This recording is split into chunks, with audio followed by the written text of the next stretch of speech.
ಎಲ್ಲರಿಗೂ ನಮಸ್ಕಾರ. ಇವತ್ತಿನ ನಮ್ಮ ಚರ್ಚೆಗೆ ಸ್ವಾಗತ. ನಮಸ್ಕಾರ. ನಾವು ಎಲ್ಲರೂ ಒಳ್ಳೆ ಜೀವನ ಮಾಡಬೇಕು ಅಂತ ಅನ್ಕೋತೀವಿ. ಆದ್ರೆ ಒಳ್ಳೆಯದು ಅಂದ್ರೆ ಏನು? ಸುಮ್ಮನೆ ಒಂದಿಷ್ಟು ರೂಲ್ಸ್ ಫಾಲೋ ಮಾಡೋದಾ? ಅಥವಾ ಅದಕ್ಕಿಂತ ಏನಾದ್ರೂ ಆಳವಾದದ್ದಿದ್ಯಾ? ಈ ಪ್ರಶ್ನೆ ಇದೆಯಲ್ಲ, ಇದು ತುಂಬಾ ಹಳೆಯದು. ಹೌದು. ಇದಕ್ಕೆ ಉತ್ತರ ಹುಡುಕೋಕೆ ನಾವು ಇವತ್ತು 3 ತುಂಬಾ ಇಂಟ್ರೆಸ್ಟಿಂಗ್ ಆದ ಪ್ರಾಚೀನ ಆಕರಗಳನ್ನು ನೋಡೋಣ. ಹೌದು. ಮೊದಲನೇದು ಸಿರಾಖನ ಗ್ರಂಥ. ಇದು ನಮ್ಮ ಫ್ರೀ ವಿಲ್ ಅಂದ್ರೆ ಆಯ್ಕೆಯ ಸ್ವಾತಂತ್ರ್ಯದ ಬಗ್ಗೆ ಮಾತಾಡುತ್ತಾ. ಆಮೇಲೆ ಕೊರಿಂಥದವರಿಗೆ ಪೌಲರು ಬರೆದ ಪತ್ರ. ಇದು ನಮ್ಮ ಬುದ್ಧಿಗೆ ಸುಲಭವಾಗಿ ಸಿಗದ ಒಂದು ದೈವಿಕ ಜ್ಞಾನದ ಬಗ್ಗೆ ಹೇಳುತ್ತೆ. ಮತ್ತು ಕೊನೆಯದಾಗಿ ಮತ್ತಾಯನ ಶುಭ ಸಂದೇಶ. ಅದರಲ್ಲಿ ಬರೋ ಯೇಸುವಿನ ಪ್ರಸಿದ್ಧ ಗಿರಿಪ್ರವಚನ.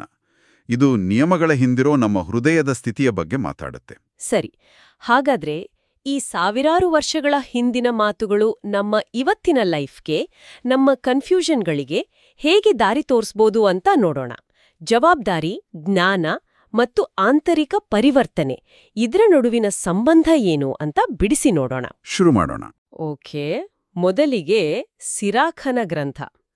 ಅದರಲ್ಲಿ ಒಂದು ಮಾತು, ಅದು ನನ್ನ ತಲೆಯಲ್ಲಿ ಹಾಗೆ ಉಳಿದುಬಿಟ್ಟಿದೆ.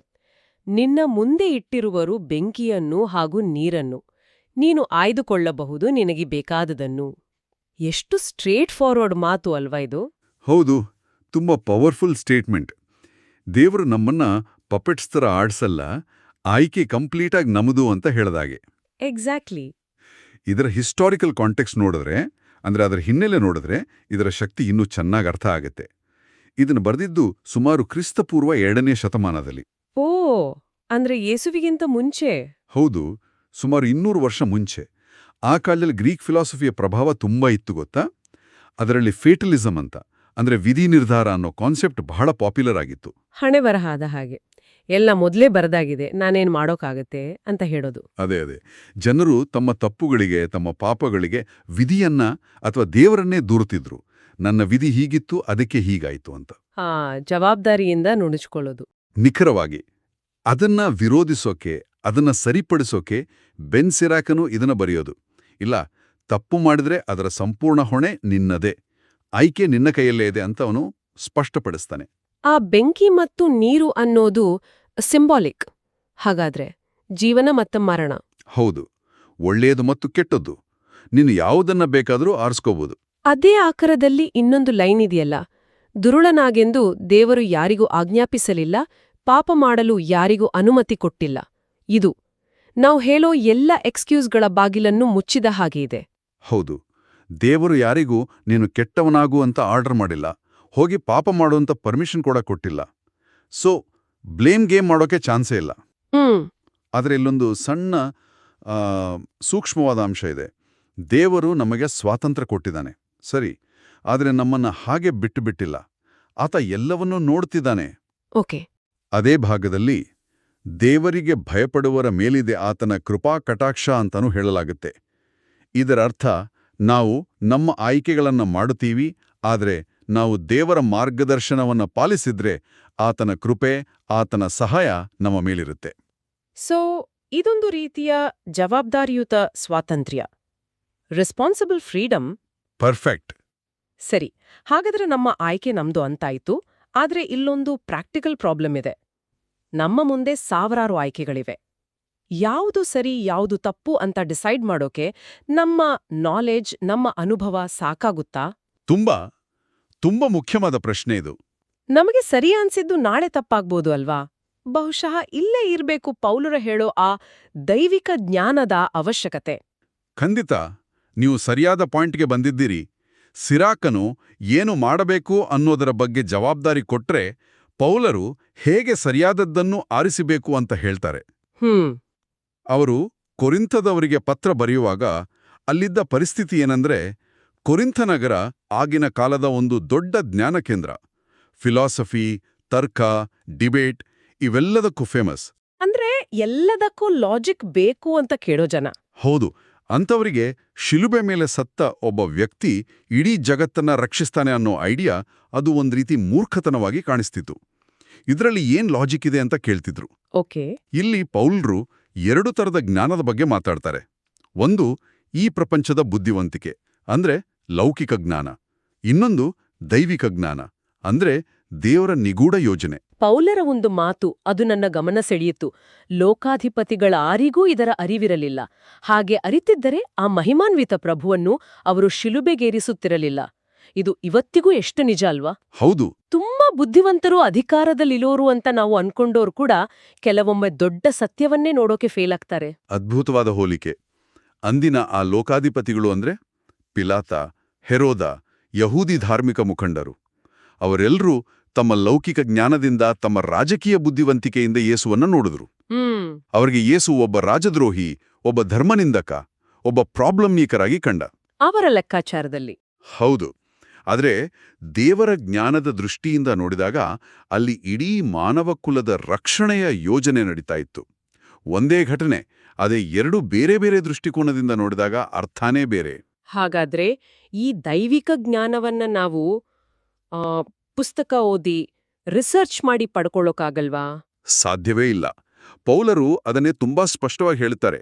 ಅವರು ಯೆಶಾಯನ ಗ್ರಂಥವನ್ನು ಕೋಟ್ ಮಾಡಿ, ಕಣ್ಣಾವುದು ಕಂಡಿಲ್ಲ, ಕಿವಿಯಾವುದು ಕೇಳಿಲ್ಲ, ಮನುಜ ಕಲ್ಪನೆಗೂ ಎಟುಕಲಿಲ್ಲ ಅಂತಾರೆ. ಅಂದ್ರೆ ನಮ್ಮ ಇಂದ್ರಿಯಗಳಿಗೆ, ನಮ್ಮ ಬುದ್ಧಿಗೆ ಮೀರಿದ್ದು ಅಂತ. ಎಕ್ಸಾಕ್ಟ್ಲಿ. ಇದನ್ನ ಕೇವಲ ಪವಿತ್ರಾತ್ಮರ ಮೂಲಕ, ಅಂದ್ರೆ ದೇವರ ಚೈತನ್ಯದ ಮೂಲಕ ಮಾತ್ರ ಅರ್ಥ ಮಾಡ್ಕೊಳ್ಳೋಕೆ ಸಾಧ್ಯ. ಇದು ತರ್ಕಕ್ಕೆ ಸಿಗುವ ವಿಷಯ ಅಲ್ಲ. ಇದೊಂದು ರೀತಿ ಸ್ಪಿರಿಚುವಲ್ ರೆವಲೇಷನ್. ಹಾಗಾದ್ರೆ ಜಗತ್ತಿನಲ್ಲಿ ನಾನೇ ದೊಡ್ಡ ಜ್ಞಾನಿ ಅಂತ ಮೆರೆಯೋದಕ್ಕಿಂತ ಆಧ್ಯಾತ್ಮಿಕವಾಗಿ ನಮ್ಮ ಮನಸ್ಸನ್ನ ಓಪನ್ ಆಗಿಟ್ಕೊಂಡು ನನಗೆ ಎಲ್ಲವೂ ತಿಳಿದಿಲ್ಲ ಅನ್ನೋ ಒಂದು ನಮ್ರತೆ ಇಟ್ಕೊಳ್ಳೋದು ಹೆಚ್ಚು ಮುಖ್ಯ ಅಂತಾಯ್ತು. ನಿಖರವಾಗಿ. ಆಧ್ಯಾತ್ಮಿಕ ಪಯಣದ ಮೊದಲ ಹೆಜ್ಜೆಯೇ ಆ ನಮ್ರತೆ. ನನ್ನ ತಿಳುವಳಿಕೆ ಸೀಮಿತ ಅನ್ನೋ ಅರಿವು ಬಂದಾಗ ಮಾತ್ರ ಆ ದೈವಿಕ ಜ್ಞಾನಕ್ಕೆ ನಮ್ಮೊಳಗೆ ಜಾಗ ಸಿಗೋದು. ಸರಿ, ಇವು ನಮ್ಮನ್ನ 3ನೇ ಭಾಗಕ್ಕೆ ತರುತ್ತೆ. ನಾವು ಆಯ್ಕೆಯ ಸ್ವಾತಂತ್ರ್ಯದ ಬಗ್ಗೆ ಮಾತಾಡಿದ್ವಿ. ಆಮೇಲೆ ಸರಿಯಾದ ಆಯ್ಕೆ ಮಾಡಲು ಬೇಕಾದ ದೈವಿಕ ಜ್ಞಾನದ ಬಗ್ಗೆನೂ ನೋಡಿದ್ವಿ. ಈಗ ಈ ಜ್ಞಾನವನ್ನ ನಮ್ಮ ಡೇ ಟು ಡೇ ಲೈಫ್ನಲ್ಲಿ ಅಳವಡಿಸ್ಕೊಳ್ಳೋದು ಹೇಗೆ? ಬಹುಶಃ ಯೇಸುವಿನ ಗಿರಿಪ್ರಭೋಷಣ ಇದಕ್ಕೆ ಉತ್ತರ ಕೊಡುತ್ತೆ. ಹೌದು. ಅಲ್ಲಿ ಯೇಸು ಪದೇ ಪದೇ ಪೂರ್ವಿಕರಿಗೆ ಹೇಳಿದ್ದನ್ನು ನೀವು ಕೇಳಿದ್ದೀರಿ, ಆದರೆ ನಾನು ನಿಮಗೆ ಹೇಳುತ್ತೇನೆ ಕೇಳಿ ಅಂತಾರೆ. ಇದು ತುಂಬಾ ಬೋಲ್ಡ್ ಆದ ಮಾತಲ್ವಾ? ಖಂಡಿತ. ಇದೊಂದು ಕ್ರಾಂತಿಕಾರಕ ಬೋಧನೆ. ಆ ಕಾಲದ ಧಾರ್ಮಿಕ ಮುಖಂಡರು ಅಂದ್ರೆ ಫರಿಸಾಯರು ಯೇಸು ಹಳೆಯ ಧರ್ಮಗ್ರಂಥವನ್ನೇ ನಾಶ ಮಾಡೋಕೆ ಬಂದಿದ್ದಾರೆ ಅಂತ ಆರೋಪ ಮಾಡ್ತಿದ್ರು. ಅದಕ್ಕೆ ಯೇಸು ನೇರವಾಗಿ ಉತ್ತರ ಕೊಡ್ತಾರೆ, ನಾನು ಬಂದಿರೋದು ರದ್ದು ಮಾಡೋಕಲ್ಲ, ಅದನ್ನ ಪೂರ್ಣಗೊಳಿಸಲು ಅಂತ. ಆ ಪೂರ್ಣಗೊಳಿಸುವುದು ಅನ್ನೋ ಪದ ಇದೆಯಲ್ಲ, ಅದರ ಅರ್ಥ ಏನು? ಅದರ ಅರ್ಥ ನಿಯಮದ ಅಕ್ಷರವನ್ನ ದಾಟಿ ಅದರ ಆತ್ಮವನ ಅಂದ್ರೆ ಅದರ ಸ್ಪಿರಿಟ್ ಅನ್ನ ಅರ್ಥ ಮಾಡ್ಕೊಳ್ಳೋದು. ಫರಿಸಾಯರು ಹೊರಗಡೆ ಎಲ್ಲ ನಿಯಮಗಳನ್ನ ಪರ್ಫೆಕ್ಟಾಗಿ ಪಾಲಿಸ್ತಿದ್ರು, ಆದ್ರೆ ಅವರ ಹೃದಯದಲ್ಲಿ ದ್ವೇಷ, ಅಸೂಯೆ, ಕೋಪ ಎಲ್ಲ ಇತ್ತು. ಓಕೆ, ಅಂದ್ರೆ ಬರೀ ಹೊರಗಿನ ಪ್ರದರ್ಶನ. ಹೌದು. ಅದಕ್ಕೆ ಯೇಸು ಹೇಳ್ತಾರೆ, ನಿಮ್ಮ ಧರ್ಮನಿಷ್ಠೆ ಅವರಿಗಿಂತ ಉತ್ತಮವಾಗದ ಹೊರತು ನೀವು ಸ್ವರ್ಗ ಸಾಮ್ರಾಜ್ಯವನ್ನು ಪ್ರವೇಶಿಸಲಾರಿರಿ. ಅಂದ್ರೆ ನಮ್ಮ ಭಕ್ತಿ ಬರೀ ಆಕ್ಷನ್ಗೆ ಸೀಮಿತವಾಗಬಾರ್ದು, ಅದು ನಮ್ಮ ಹಾರ್ಟ್ನಿಂದ ಬರಬೇಕು. ಅವರು ಕೊಡುವ ಉದಾಹರಣೆಗಳು ಅವು ತುಂಬಾ ಪವರ್ಫುಲ್ ಆಗಿವೆ. ಉದಾಹರಣೆಗೆ ಕೊಲೆಯ ವಿಷಯ. ಹಳೆ ನಿಯಮ ಹೇಳೋದು ನರಹತ್ಯೆ ಮಾಡಬೇಡ ಅಂತ. ಅದು ಒಂದು ಕ್ರಿಯೆ. ಆದ್ರೆ ಯೇಸು ಅದನ್ನು ಒಂದು ಸ್ಟೆಪ್ ಮುಂದೆ ತಗೊಂಡು ಹೋಗಿ, ನಿನ್ನ ಸಹೋದರನ ಮೇಲೆ ಸುಮ್ಮನೆ ಕೋಪ ಮಾಡ್ಕೊಂಡ್ರು ನೀನು ತೀರ್ಪಿಗೆ ಗುರಿಯಾಗ್ತೀಯಾ ಅಂತಾರೆ. ಅವರು ಪಾಪದ ಆಕ್ಷನ್ ಅನ್ನಲ್ಲ, ಅದರ ಮೂಲವನ್ನೇ ಅಂದ್ರೆ ಕ್ರೋಧವನ್ನೇ ಪ್ರಶ್ನಿಸ್ತಿದ್ದಾರೆ. ಅದೇ ಮಾದರಿ ವ್ಯಭಿಚಾರದ ವಿಷಯದಲ್ಲೂ ಮುಂದುವರಿಯುತ್ತೆ. ನಿಯಮ ಲೇಲೋದು ವ್ಯಭಿಚಾರ ಮಾಡಬೇಡ ಅಂತ. ಅದು ಕೂಡ ಒಂದು ಬಾಹ್ಯ ಕ್ರಿಯೆ. ಹೌದು. ಅದೇ ಯೇಸು ಹೇಳ್ತಾರೆ, ಒಬ್ಬಳು ಪರಸ್ತ್ರೀಯನ್ನು ಕಾಮದೃಷ್ಟಿಯಿಂದ ನೋಡ್ದಾಗ್ಲೇ ನೀನು ನಿನ್ನ ಹೃದಯದಲ್ಲಿ ಆ ಪಾಪ ಮಾಡಿದ ಹಾಗೆ ಅಂತ. ಗಮನಿಸಿ, ಯೇಸು ನೈತಿಕತೆಯನ್ನ ಹೊರಗಿನ ಜಗತ್ತಿಂದ ನಮ್ಮ ಒಳಗಿನ ಜಗತ್ತಿಗೆ ತರ್ತಿದ್ದಾರೆ, ನಮ್ಮ ಮನಸ್ಸು ಮತ್ತು ಹೃದಯಕ್ಕೆ. ಹೌದು. ನೀವು ಹೊರಗಡೆ ಏನು ಮಾಡ್ತೀರಿ ಅನ್ನೋದಕ್ಕಿಂತ ಹೆಚ್ಚು ನಿಮ್ಮ ಅಂತರಂಗದಲ್ಲಿ ನೀವು ಯಾರು ಅನ್ನೋದು ಮುಖ್ಯವಾಗುತ್ತೆ. ಆದ್ರೆ ಇದನ್ನ ಕೇಳಿದ್ರೆ ಸ್ವಲ್ಪ ಕಠಿಣ ಅನ್ಸುತ್ತೆ ಅಲ್ವಾ? ನಮ್ಮ ಮನಸ್ಸಿಗೆ ದಿನಕ್ಕೆ ಸಾವಿರಾರು ಆಲೋಚನೆಗಳು ಬಂದೋಡ್ತವೆ. ಎಲ್ಲದಕ್ಕೂ ನಾವೇ ಜವಾಬ್ದಾರ? ಒಳ್ಳೆ ಪ್ರಶ್ನೆ. ಯೇಸು ಈ ಹೇಳ್ತಿರೋದು ಕ್ಷಣಿಕವಾಗಿ ಬಂದು ಹೋಗೋ ಆಲೋಚನೆಗಳ ಬಗ್ಗೆ ಅಲ್ಲ. ಬದಲಿಗೆ ಒಂದು ಆಲೋಚನೆಯನ್ನ ಮನಸ್ಸಿನಲ್ಲಿಟ್ಕೊಂಡು ಅದನ್ನೇ ಪೋಷಿಸಿ ಅದರಲ್ಲಿ ಆನಂದ ಪಡುವುದರ ಬಗ್ಗೆ. ಕಾಮದೃಷ್ಟಿಯಿಂದ ನೋಡೋದು ಅಂದ್ರೆ ಅದು ಕೇವಲ ಒಂದು ನೋಟವಲ್ಲ, ಅದೊಂದು ಉದ್ದೇಶಪೂರ್ವಕವಾದ ಕ್ರಿಯೆ. ಎಕ್ಸಾಕ್ಟ್ಲಿ. ಹಾ, ಅದಕ್ಕಾಗಿ ಅವರು ಕೊಡುವ ಪರಿಹಾರ ಕೂಡ ಅಷ್ಟೇ ಕಠಿಣವಾಗಿದೆ. ಹೌದು. ನಿನ್ನ ಬಲಗಣ್ಣು ನಿನಗೆ ಪಾಪಕ್ಕೆ ಕಾರಣವಾದರೆ ಅದನ್ನ ಕಿತ್ತೆಸ್ಬಿಡು, ನಿನ್ನ ಬಲಗೈ ಪಾಪಕ್ಕೆ ಕಾರಣವಾದ್ರೆ ಅದನ್ನ ಕತ್ತರಿಸಿ ಬಿಸಾಡ್ಬಿಡು ಅನ್ನುವ ಮಾತುಗಳು ಕೇಳೋಕೆ ಭಯ ಆಗತ್ತೆ. ಇದನ್ನ ಅಕ್ಷರಶಃ ಪಾಲಿಸಬೇಕು ಅಂತ ಅವ್ರು ಹೇಳ್ತಿಲ್ಲ. ಇದೊಂದು ಶಕ್ತಿಯುತವಾದ ರೂಪಕ, ಮೆಟಫರ್. ಹೌದು. ಇದರ ಅರ್ಥ ಪಾಪಕ್ಕೆ ಕಾರಣವಾಗುವ ಮೂಲವನ್ನೇ ನಮ್ಮ ಜೀವನದಿಂದ ಕತ್ತರಿಸಿ ಹಾಕಬೇಕು. ನಮ್ಮನ್ನು ಕೆಟ್ಟ ದಾರಿಗೆಳೆಯುವ ವಿಷಯಗಳ ಬಗ್ಗೆ ನಾವು ಎಷ್ಟು ಕಠಿಣವಾಗಿರಬೇಕು, ಎಷ್ಟು ನಿರ್ದಾಕ್ಷಿಣ್ಯವಾಗಿರಬೇಕು ಅನ್ನೋದನ್ನ ಇದು ಸೂಚಿಸುತ್ತೆ. ಇವತ್ತಿನ ಕಾಲಕ್ಕೆ ಇದನ್ನ ಹೇಗೆ ಅನ್ವಯಿಸ್ಕೊಳ್ಬಹುದು? ಇವತ್ತಿನ ಡಿಜಿಟಲ್ ಡಿಟಾಕ್ಸ್ ಥರ ನಮ್ಮನ್ನು ಕೆಟ್ಟ ದಾರಿಗೆಳೆಯುವ ಆ್ಯಪ್ಗಳನ್ನು ಡಿಲೀಟ್ ಮಾಡೋದು, ಅಥವಾ ನಮ್ಮ ಸಮಯ ಮತ್ತು ಮನಸ್ಸನ್ನು ಹಾಳು ಮಾಡುವ ಕೆಲವು ಸೋಷಿಯಲ್ ಮೀಡಿಯಾ ಅಕೌಂಟ್ಗಳನ್ನು ಅನ್ಫಾಲೋ ಮಾಡೋದು. ಅದು ಇಂದಿನ ಕಾಲದ ಕೈ ಕತ್ತರಿಸುವುದು ಅಥವಾ ಕಣ್ಣು ಕೀಳುವುದಕ್ಕೆ ಸಮಾನ ಅಂತ ಹೇಳಬಹುದು. ಖಂಡಿತ. ಇದೇ ತತ್ವವನ್ನ ಅವರು ಸಂಬಂಧಗಳಿಗೂ ಅನ್ವಯಿಸ್ತಾರೆ. ದೇವರಿಗೆ ಕಾಣಿಕೆ ಅರ್ಪಿಸೋಕ್ ಹೋಗುವಾಗ ನಿನ್ನ ತಮ್ಮನ ಜೊತೆ ಜಗಳ ಆಗಿದೆ ಅಂತ ನೆನ್ಪಾದ್ರೆ ಮೊದಲು ಹೋಗಿ ಅವನ ಜೊತೆ ಸಮಾಧಾನ ಮಾಡ್ಕೋ, ಆಮೇಲೆ ಪೂಜೆ ಮಾಡು ಅಂತಾರೆ. ಅಂದ್ರೆ ಪೂಜೆಗಿಂತ ಸಂಬಂಧ ಮುಖ್ಯ. ಹೌದು. ದೇವರ ಜೊತೆಗಿನ ನಮ್ಮ ಸಂಬಂಧ ಸರಿಯಾಗಿರ್ಬೇಕಾದ್ರೆ ಮೊದಲು ನಮ್ಮ ಜೊತೆಗಿರೋ ಮನುಷ್ಯರ ಜೊತೆಗಿನ ಸಂಬಂಧ ಸರಿಯಾಗಿರಬೇಕು. ಹಾಗೇನೆ ಆಣೆ ಪ್ರಮಾಣಗಳ ಬಗ್ಗೆ ನಿಮ್ಮ ಮಾತು ಹೌದಾದರೆ ಹೌದೆನ್ನಿ, ಅಲ್ಲವಾದರೆ ಅಲವೆನ್ನಿ ಅಂತಾರೆ. ಅಂದ್ರೆ ಒಬ್ಬ ವ್ಯಕ್ತಿ ಅಷ್ಟು ಪ್ರಾಮಾಣಿಕವಾಗಿರಬೇಕು, ಅವನ ಮಾತನ್ನು ನಂಬೋಕೆ ಯಾವುದೇ ಆಣೆಯ ಅವಶ್ಯಕತೆ ಇರಬಾರ್ದು. ಸೊ ಇವತ್ತಿನ ನಮ್ಮ ಚರ್ಚೆಯನ್ನ ಒಟ್ಟುಗೂಡಿಸಿ ನೋಡಿದ್ರೆ ಒಂದು ಕ್ಲಿಯರ್ ಆದ ಚಿತ್ರ ಸಿಗತ್ತೆ. ನಮ್ಮ ಜೀವನದ ಆಯ್ಕೆಗಳು ನಮ್ಮವೇ ಮತ್ತು ಅದರ ಜವಾಬ್ದಾರಿಯೂ ನಮ್ಮದೇ ಅಂತ ಹೇಳೋ ಸಿರಾಕ್ಕನ ಮಾತಿನಿಂದ ನಾವು ಶುರು ಮಾಡಿದ್ವಿ. ಹೌದು. ಆದರೆ ಆ ಜವಾಬ್ದಾರಿಯುತ ಆಯ್ಕೆಗಳನ್ನು ಮಾಡಲು ನಮ್ಮ ಲೌಕಿಕ ಬುದ್ಧಿ ಸಾಲದು. ಅದಕ್ಕೆ ದೈವಿಕ ಜ್ಞಾನದ ಒಳನೋಟ ಬೇಕು ಅಂತ ಪೌಲ್ರು ನಮಗೆ ತೋರಿಸ್ಕೊಟ್ರು. ನಮ್ಮ ತರ್ಕಕ್ಕೆ ನಿಲುಕದ ದೇವರ ಯೋಜನೆಯನ್ನು ಅರ್ಥ ಮಾಡಿಕೊಳ್ಳಲು ನಾವು ಆಧ್ಯಾತ್ಮಿಕವಾಗಿ ಓಪನ್ ಮೈಂಡ್ ಇಟ್ಕೋಬೇಕು ಅಂತಾನೂ ಕಲಿತೆವು. ಮತ್ತು ಕೊನೆಯಲ್ಲಿ ಯೇಸು ಆ ದೈವಿಕ ಜ್ಞಾನವನ್ನ ಕೇವಲ ತಲೆಯಲ್ಲಿಟ್ಕೊಳ್ಳೋದಲ್ಲ, ಅದನ್ನ ನಮ್ಮ ಹೃದಯಕ್ಕೆ ಇಳಿಸಿಕೊಂಡು ನಮ್ಮ ದೈನಂದಿನ ಕ್ರಿಯೆಗಳಲ್ಲಿ, ಕೋಪದಲ್ಲಿ, ಸಂಬಂಧಗಳಲ್ಲಿ, ಮಾತುಗಳಲ್ಲಿ ಹೇಗೆ ಅಳವಡಿಸಿಕೊಳ್ಬೇಕು ಎಂಬುದನ್ನು ತೋರಿಸಿದ್ರು. ಇದೊಂದು ರೀತಿಯ ಆಧ್ಯಾತ್ಮಿಕ ಬೆಳವಣಿಗೆಯ ಹಾದಿ. ಮೊದಲು ಜವಾಬ್ದಾರಿಯ ಅರಿವು, ನಂತರ ದೈವಿಕ ಜ್ಞಾನದ ಹುಡುಕಾಟ ಮತ್ತು ಕೊನೆಯದಾಗಿ ಆಮೂಲಾಗ್ರವಾದ ಆಂತರಿಕ ಪರಿವರ್ತನೆ. ಇದು ಇದನ್ನು ಮಾಡು, ಇದನ್ನು ಮಾಡಬೇಡ ಅನ್ನೋ ಒಂದು ರೂಲ್ ಬುಕ್ ಅಲ್ಲ. ಖಂಡಿತ ಅಲ್ಲ. ಬದಲಾಗಿ ಪರಿವರ್ತಿತ, ಶುದ್ಧವಾದ ಹೃದಯವನ್ನು ಹೊಂದಲು ದೇವರು ನಮಗೆ ನೀಡುತ್ತಿರುವ ಒಂದು ಆಹ್ವಾನ. ಹಾಗಾದ್ರೆ ಕೇಳುಗಲು ಯೋಚಿಸಲು ಇಲ್ಲೊಂದು ಪ್ರಶ್ನೆ. ಪಾಪಕ್ಕೆ ಕಾರಣವಾಗುವುದನ್ನು ಕಿತ್ತೆಸೆಯಿರಿ ಅಥವಾ ಕತ್ತರಿಸಿ ಬಿಸಾಡಿ ಅಂತ ಈ ಗ್ರಂಥಗಳು ಹೇಳುತ್ತವೆ.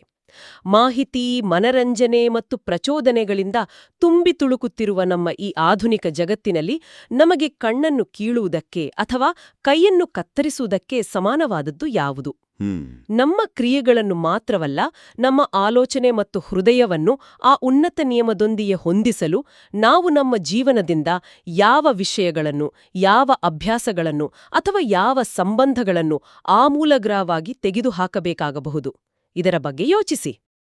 ಪ್ರಿಯರೇ, ಈ ಚಾನೆಲ್ ಅನ್ನು ಸಬ್ಸ್ಕ್ರೈಬ್ ಮಾಡಿ ಪ್ರತಿದಿನ ದೇವರ ವಾಕ್ಯವನ್ನು ಆಲಿಸುತ್ತಾ ಅದನ್ನು ಇತರರೊಂದಿಗೆ ಹಂಚಿಕೊಳ್ಳಲು ನಮಗೆ ನೆರವಾಗಿರಿ. ಧನ್ಯವಾದಗಳು.